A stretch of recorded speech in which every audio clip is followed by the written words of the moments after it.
भारत से धड़ाधड़ चीन में भेजे गए कंटेनर।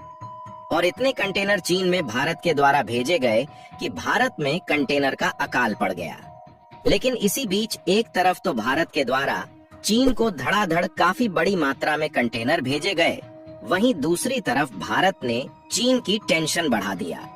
क्योंकि भारत ने चीन के पड़ोसी देश फिलीपींस के सामने ऐसा ऑफर रखा कि उसे जानकर चीन की टेंशन बढ़ चुकी है। दरअसल आप सभी जानते हैं कि फिलीपींस और चीन के बीच तनाव दिन पर दिन बढ़ता जा रहा है और पिछले कुछ दिनों पहले भारत ने जब फिलीपींस को ब्रह्मोस मिसाइल बेची थी तो उस समय भी चीन की टेंशन बढ़ गई थी। लेकिन भारत ने डिफेंस सेक्टर को लेकर फिलीपींस के साथ इतने बड़े कदम को आगे बढ़ा दिया है कि उससे चीन को भी इस बात का अंदाजा लग गया है कि भारत की अहमियत दुनिया भर में किस तरीके से बढ़ रही है। और वहीं दुनिया भर के देशों में चीन की अहमियत धीरे धीरे मिट्टी में मिलती जा रही है। पूरी अपडेट क्या है इस वीडियो में समझते हैं। लेकिन आगे बढ़ने से पहले भारत ने चीन की टेंशन बढ़ा दिया, उसके लिए वीडियो को एक लाइक करके चैनल को सब्सक्राइब जरूर कर लीजिए, क्योंकि आपके लिए ये 1 सेकंड का काम है, लेकिन इससे हमारी काफी बड़ी मदद होती है। दरअसल कभी कभी छोटे मोटे फायदे के चक्कर में काफी बड़ा नुकसान हो जाता है और ठीक इसी तरह अब भारत के साथ हो चुका है। और इस खबर ने सभी भारतीयों को सोचने पर मजबूर कर दिया है और खासकर इसमें भारत के उन व्यापारियों की दिक्कतें बढ़ गई हैं जो कि अपने सामानों को दूसरे देशों में एक्सपोर्ट कर रहे थे। और इस रिपोर्ट में हम साफ साफ देख सकते हैं कि यूएस के द्वारा चाइनीज गुड्स पर टैरिफ यानी कि इंपोर्ट ड्यूटी बढ़ाए जाने के कारण भारत में कंटेनर की काफी ज्यादा कमी पड़ गई है, जिससे भारत के जो एक्सपोर्टर विदेश में अपने सामान को एक्सपोर्ट करते थे उनके पास कंटेनर की कमी होने के कारण भारत का दूसरे देशों में एक्सपोर्ट बुरी तरीके से प्रभावित हो रहा है। लेकिन यहाँ पर सवाल आता है कि आखिरकार भारत में कंटेनर की कमी क्यों पड़ गई।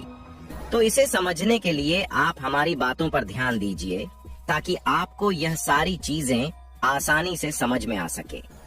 दरअसल पिछले कुछ सालों में अमेरिका और चीन के व्यापार युद्ध ने वैश्विक व्यापार को काफी ज्यादा प्रभावित किया,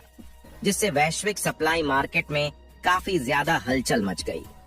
जिसके कारण आज से कुछ ही महीने पहले अमेरिका की तरफ से फैसला लिया गया कि वह अपने देश में चीन के द्वारा आने वाले सामानों पर इंपोर्ट ड्यूटी को बढ़ा देंगे, क्योंकि चीन की ज्यादातर कंपनियां घटिया क्वालिटी के सामानों को अमेरिका में एक्सपोर्ट कर रही थी, जिससे अमेरिका में चीन की लो क्वालिटी के प्रोडक्ट की डंपिंग बढ़ने से अमेरिका की दिक्कतें बढ़ती जा रही थीं और उनकी जो लोकल इंडस्ट्री है उन पर भी बुरा असर पड़ता जा रहा था। इसीलिए अमेरिका ने इसका फाइनल डिसीजन लेते हुए चीन के प्रोडक्ट पर अचानक से इंपोर्ट ड्यूटी बढ़ा दिया, जिसमें से कुछ प्रोडक्ट पर तो 100% तक की इंपोर्ट ड्यूटी लगाई गई है और ज्यादातर सामानों पर 50% से भी ज्यादा की इंपोर्ट ड्यूटी लगाई गई। यानी कि जाहिर सी बात है, या तो चीनी कंपनियां अपने प्रोडक्ट को अमेरिका में एक्सपोर्ट करना बंद कर दें, जिससे उनकी कमाई बंद हो जाएगी, या फिर चाइनीज प्रोडक्ट पर इंपोर्ट ड्यूटी लगने के बाद भी अगर चीन को अपने सामान अमेरिका में एक्सपोर्ट करने हैं और वहां की मार्केट में बेचना है तो उन्हें सामान की कीमत से लगभग 1.5 गुना या 2 गुना तक टैक्स देना होगा, जो कि चीन की तो बात छोड़िए, किसी भी देश की कंपनी के लिए ऐसा कर पाना बिल्कुल नामुमकिन है। यानी कि अमेरिका के इस फैसले से चीन को काफी बड़ा झटका लगा और उनके तोते उड़ गए। लेकिन दूसरी तरफ यहाँ पर भारत को एक पॉजिटिव रास्ता मिला, जिसके जरिए भारत के प्रोडक्ट का एक्सपोर्ट चीन के एक्सपोर्ट मार्केट को अमेरिका में रिप्लेस कर सकता है। हालांकि अमेरिका के द्वारा चाइनीज प्रोडक्ट पर इंपोर्ट ड्यूटी के टैरिफ रेट को बढ़ाकर लागू तो कर दिया गया, लेकिन इसकी जो अफेक्टेड डेट है वह अमेरिका को अगले साल यानी कि साल 2025 की शुरुआत में रखनी पड़ी, क्योंकि अचानक इस तरीके की इंपोर्ट ड्यूटी अमेरिका के द्वारा चीनी कंपनियों पर लगाना असंभव था।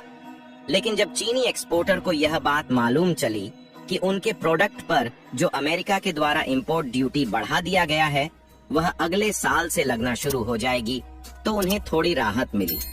और उन्हें लगा कि उनके पास 3-4 महीने का और समय है जिसमें वह बहुत बड़ा खेला कर सकते हैं। और इससे पहले यह इंपोर्ट ड्यूटी लागू हो उसके पहले चीन ने तेजी के साथ अपने सामानों को अमेरिका में एक्सपोर्ट करना शुरू कर दिया, जिससे एक तरीके से अमेरिका में चीनी सामानों की बाढ़ आ गई। चीन ने इन सामानों की सप्लाई के लिए भारी भरकम मात्रा में कंटेनर का उपयोग किया और जब चीन में कंटेनर की कमी पड़ने लगी तो उन्होंने भारत से इसकी मांग की और भारत के द्वारा चीन में कंटेनर भेजने से भारत की कमाई हो रही थी, इसलिए भारत ने भी चीन को अपने कंटेनर किराए पर दे दिए। लेकिन इसका नतीजा यह हुआ कि भारत में धीरे धीरे कंटेनर की कमी होना शुरू हो गई और इस समय भारत में कंटेनर की काफी ज्यादा कमी पड़ गई है। यानी कि भारत के वह कंटेनर जो चीनी सामान अमेरिकी बाजार में पहुंचा रहे हैं, वह खुद भारत के लिए एक बहुत बड़ी चुनौती बन गए हैं, क्योंकि यह कंटेनर चीनी सामान को अमेरिकी बाजार में पहुंचाने के बाद अभी भी वहीं पर अटके हुए हैं और चीन ने जो कंटेनर भारत से किराए पर लिया है, उन्हें भारत वापस आने में लगभग 3 से 4 महीने लग सकते हैं। यानी कि भारत ने थोड़े फायदे के चक्कर में बहुत बड़ी गलती कर दी, क्योंकि आने वाले 2-3 महीने में भारत को अपने सामानों के एक्सपोर्ट के लिए काफी ज्यादा घटनाक्रम का सामना करना पड़ेगा। ऐसे में भारत के एक्सपोर्ट में दिक्कत आती है तो इससे चीन की वजह से भारत का काफी बड़ा नुकसान हो जाएगा। हालांकि भारत के एक्सपोर्टर कंटेनर की व्यवस्था में जुटे हुए हैं और हो सकता है कि हमें भी दूसरे देश से कुछ कंटेनर का जुगाड़ करना पड़े, लेकिन यह उतना भी आसान नहीं है। फिलहाल एक बात तो साफ है कि जिस तरीके से अमेरिका के द्वारा चीनी कंपनियों के इलेक्ट्रिक व्हीकल्स पर 100% इंपोर्ट ड्यूटी, चाइनीज सेमीकंडक्टर पर 50% और लिथियम आयन बैटरी के साथ साथ अन्य कंपोनेंट पर लगभग 25% इंपोर्ट ड्यूटी को इम्पोज किया है, इससे कहीं ना कहीं आने वाले साल 2025 में भारत के इस सेक्टर की कंपनियों को काफी बड़ा बूस्ट मिल सकता है, क्योंकि भारत ने इसी साल से इलेक्ट्रिक व्हीकल्स और सेमीकंडक्टर के मामले में अमेरिका में घुसने की तैयारी को आगे बढ़ा दिया है,